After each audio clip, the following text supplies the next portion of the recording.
une affaire de famille, c'est-à-dire qu'il a toujours chanté dans ma maison. La veuve et l'orphelin, quoi de plus émouvant? Un vieux copain d'école étant mort sans enfant, abandonnant au monde une épouse épatante, j'allais rendre visite à la désespérée. Et puis ne sachant plus où finir ma soirée, je lui tins compagnie dans la chapelle ardente.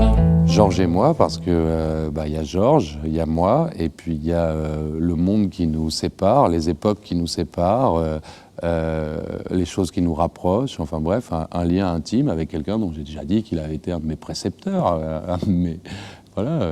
un de mes maîtres à penser, un saint patron, et je suis vraiment pas le seul parmi les chanteurs. C'est pas la femme de Bertrand, pas la femme de Gontran, pas la femme de Pamphile. C'est pas la femme de Firmin, pas la femme de Germain, ni celle de Benjamin. C'est pas la femme d'Honoré, la femme de Désiré, la femme de Théophile, encore moins la femme de Nestor, non c'est la femme d'Hector. L'idée d'informer Georges aussi des changements du monde me paraissait assez essentielle, c'est-à-dire de lui dire à lui, de s'adresser directement à lui et de lui dire bon, le monde a changé, et notamment il y a eu ce genre d'événements ces derniers temps, et on voulait quand même t'en parler parce que les grands poètes méritent qu'on les tienne au courant de la façon dont le monde a évolué après leur mort et après leur départ, vu que ce sont des personnes qui ont installé une éternité à travers leur œuvre et leur poésie. Ma pipe dépassait un peu de mon veston, aimable, elle m'encouragea pour Éladon. Qu'aucun impératif moral ne vous arrête, si mon pauvre mari détestait le tabac. À présent la fumée ne le dérange pas, mais où donc ai-je mis mon porte-cigarette? Bon, c'est vrai qu'en même temps c'était une époque où tout le monde fumait tout le temps, hein. C'est-à-dire que même dans Colombo, à un moment, il y a un épisode où il va voir un suspect à l'hôpital et il fume un cigare dans le couloir. Même Georges Pompidou fumait en sortant de sa voiture devant les journalistes. Donc c'était une autre époque. Moi j'avais besoin d'un regard extérieur, et quand on regarde dans les yeux de François Morel, on voit cette espèce de pétillement de vie où n'importe quoi d'anodin peut se transformer en jeu, peut se transformer en blague, peut se transformer en... où la vie devient un jeu en fait, devient une espèce d'amusement comme ça.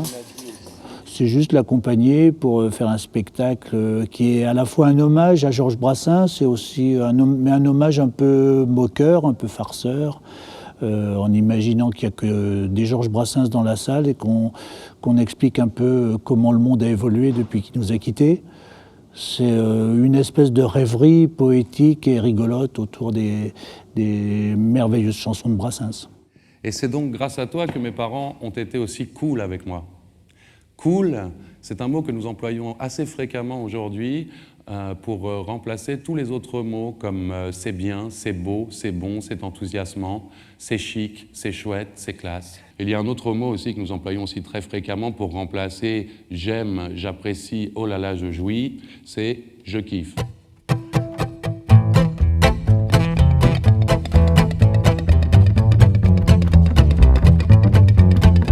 Je vivais à l'écart de la place publique, serein contemplatif, ténébreux bucolique, refusant d'acquitter la rançon de la gloire. Sur mon brin de laurier, je dormais comme un loir.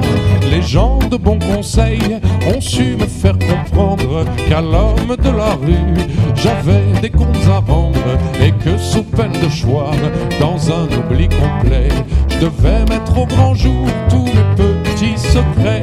Trompette de la renommée, vous êtes bien mal embouchés. Mais selon vous, est-ce que Brassens a encore des choses à nous apprendre, à nous dire aujourd'hui? Peut-être plus que jamais, oui.